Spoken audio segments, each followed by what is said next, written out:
How to check trade history in ExpertOption.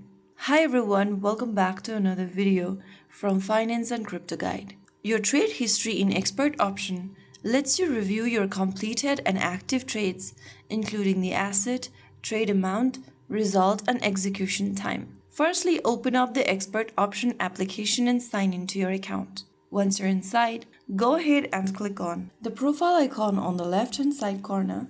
Under Profile, select Trade History, and all of your trade history will be displayed over here.